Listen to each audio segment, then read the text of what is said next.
कल हमने सीमा के संबंध में आगे बढ़ते हुए सीक्वेंसेस की बात की थी कि एक सीक्वेंस होती क्या है।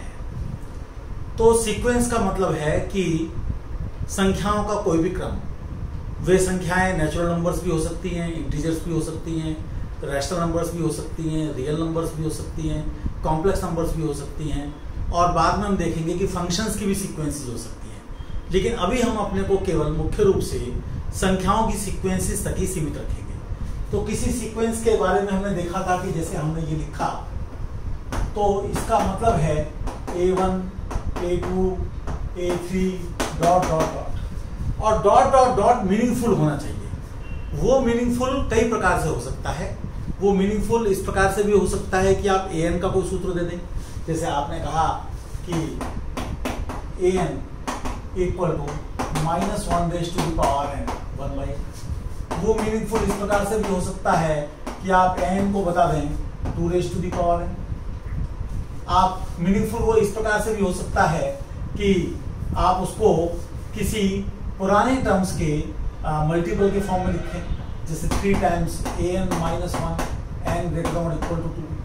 वो मीनिंगफुल ऐसे भी हो सकता है कि पुराने जो टर्म्स हैं, शुरू के कुछ 1-2 टर्म आप लगा दें और फिर आप ये कहें कि पुराने टर्म्स के रूप में हम उसको लिख रहे हैं। जैसे आप ये कह रहे हैं कि भाई, और यहाँ n कह रहे हैं greater than or equal to 2। वो कुछ काफी मुश्किल भी हो सकता है।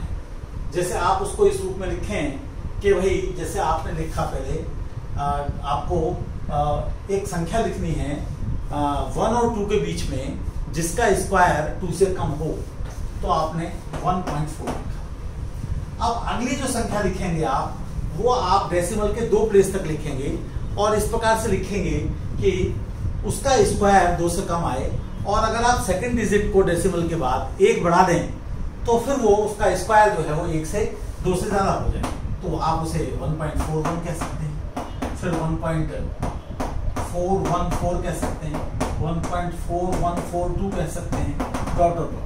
अब इसमें बात ध्यान में क्या आ रही है, ये जितने भी नंबर्स हैं A1, A2, A3, ये सब कैसे हैं? इनमें जो है इनका जो स्क्वायर है वो 2 से कम है, और an सब कैसे हैं?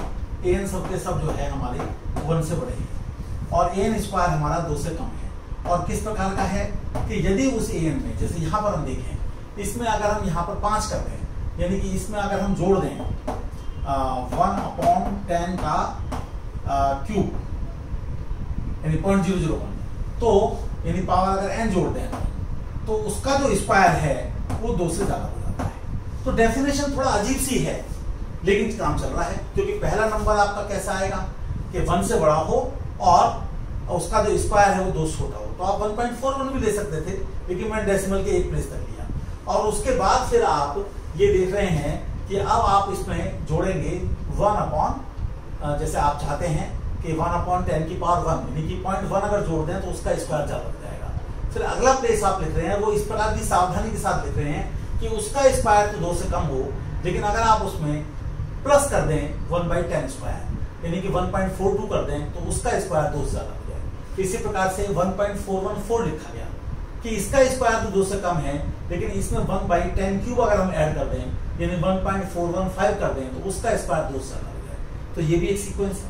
तो सीक्वेंस को कई प्रकार से दर्शाया जा सकता है, लेकिन हमारे लिए सीक्वेंस का ज्यादा फायदेमंद होना तब है जब वो कन्वर्जेंट होगा। कन्वर्जेंट का मतलब ये है कि उसके जो एलिमेंट्स हैं, उसके जो अवयव हैं, वो किसी एक निश्चित संख्या के इर्द गिर्द होते जा रहे हों, जितना चाहे उतना पास। अब इस बात को जितना चाहे उतना पास थोड़ा हम समझने की कोशिश करेंगे। तो हम जरा एक एग्जांपल ले लेते हैं, उससे जरा हम थोड़ा सा इसको समझने की कोशिश करेंगे। तो जैसे मैं एक नंबर लेता हूं an इक्वल टू 1 + 1/n, और यहां मैं इसको माइनस कर देता हूं, इसकी पावर मैं इसको पावर को यानी कि पहले मैं चाहता था इसको इस प्रकार से ना लिखकर इस प्रकार से लिख दूं, -1 raise to the power n natural. तो अब मैं इसको थोड़ा देखूं तो इसका पहला एलिमेंट क्या आएगा, n को 1 रखूंगा तो पहला आएगा 0, फिर मैं जब n को 2 रखूंगा तो 1 + 1/2 आएगा, अगली बार 1 - 1/3 आएगा, अगली बार 1 + 1/4 आएगा, अगली बार 1 - 1/5 आएगा, अगली बार 1 - 1/6 1 + 1/6 आएगा, और ऐसे ही चलते चलते हैं। अब एक तो बात यह है कि मुझे ये अंदाजा लग जाए कि किसके निकट होते जा रहे हैं, लेकिन अगर ये अंदाजा नहीं भी लग रहा है, अभी शुरुआत में हम ये मान लें कि यदि हमें कोई बता दे कि शायद ये इस खास नंबर के नजदीक होते जा रहे हैं, तो हम कैसे चेक करें कि वो उस खास नंबर के नजदीक नहीं होते जा रहे हैं। जैसे किसी एक ने कहा कि ये नंबर 1 के नजदीक होते जा रहे हैं, किसी एक ने कहा ये 1.01 के नजदीक होते जा रहे हैं, किसी एक ने कहा कि ये 0.98 के नजदीक होते जा रहे हैं। तो मैं कैसे इस बात को देखूं किसके नजदीक होते जा रहे हैं, क्योंकि मैं तो ये देख रहा हूं कि मेरे पास ये 1 है, ये 1.01 है, और ये 1 है, और ये 0.98 है, और मैं अपने पहले नंबर को देखता हूं, तो पहले नंबर को जब मैं देखता हूं तो मेरे पास यहां पर 0 आता है, और जब मैं 1 + 1/2 की बात करता हूं तो मैं यहां चला जाता हूं, ये मेरा A2 आ जाता है, ये मेरा A1 आ जाता है। फिर मैं जब A3 की बात करता हूं तो मेरे पास नंबर यहां आ जाता है। फिर अगली बार जब मैं बात करता हूं, A4 की बात करता हूं, तो A4 में मेरा नंबर यहां चला आता है, और इस प्रकार से मेरे पास नंबर कभी आगे कभी पीछे होते जा रहे हैं। तो मैं कैसे देखूं कि चलो भाई मुझे 3 चॉइस दी गई, तो कैसे पता करूं कि क्या इसमें से कोई ऐसी चॉइस है कि जिसके जितना चाहे उतना नजदीक में पहुंच सकता हूं। तो उसका एक तरीका है, उसको हमें समझने की जरूरत है। उसका तरीका यह है कि हम इसकी पूंछ को देखें, यानी इसकी टेल को देखें, यानी एक सीमा के बाद के जो अवयव हैं उनको देखें, और ये देखें कि वो किसके निकट हो रहे हैं। लेकिन जो देखने वाली बात है वो काफी मुश्किल है, क्योंकि हो सकता है कि नंबर आगे पीछे होते रहें और उनको आइडिया ना लगे। लेकिन अगर मैं इन 3 में चेक करना चाह रहा हूं तो उसका एक क्राइटेरिया ये है कि आप एक ब्रैकेट लीजिए इसके इर्द गिर्द, आप एक ब्रैकेट लीजिए इसके इर्द गिर्द, आप एक ब्रैकेट लीजिए इसके इर्द गिर्द। वो ब्रैकेट कितना भी छोटा हो सकता है, कितना भी बड़ा हो सकता है, लेकिन एक कंडीशन है जिससे हमको पता चलता है कि हमारी ये सीक्वेंस कन्वर्ज किसको कर रही है, यानी किसके निकट होती जा रही है, इसके या इसके या इसके। वो ये है कि जो इसकी टेल है वो इनमें से किसी एक ब्रैकेट के अंदर घुस जाए और घुसने के बाद बाहर ना निकले, ये हम देखना चाहेंगे। तो क्या ये संभव है देखना, क्या ऐसा होगा, क्या ऐसा नहीं होगा, ये बात हम देखना चाहेंगे।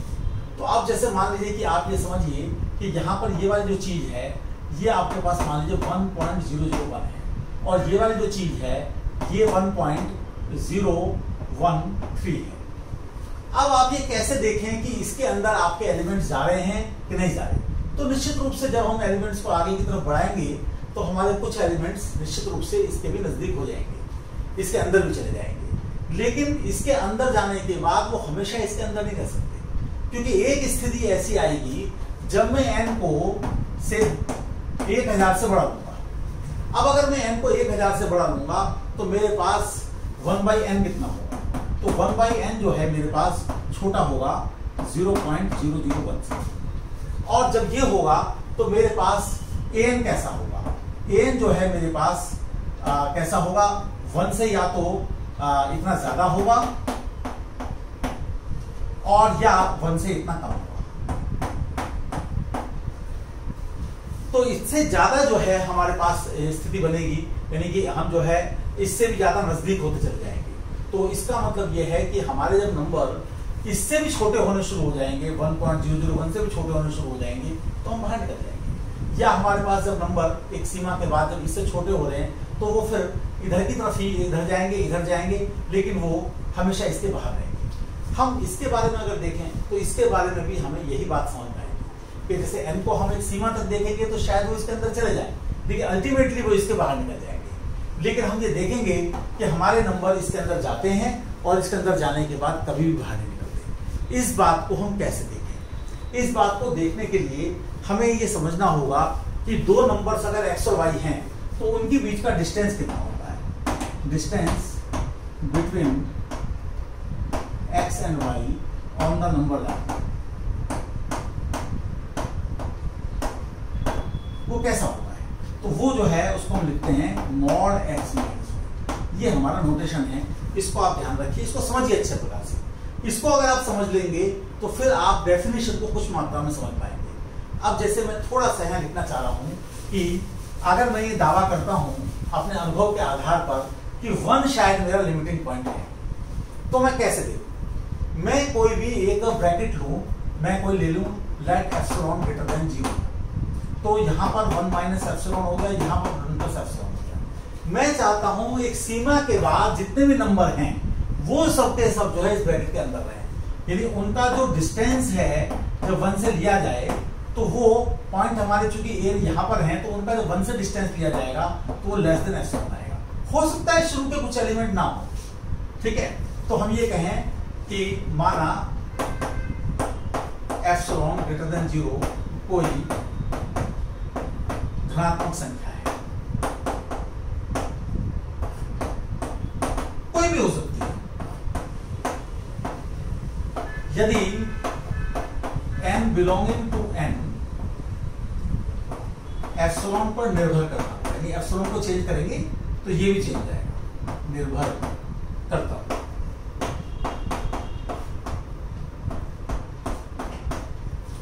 ठीक है, का अस्तित्व है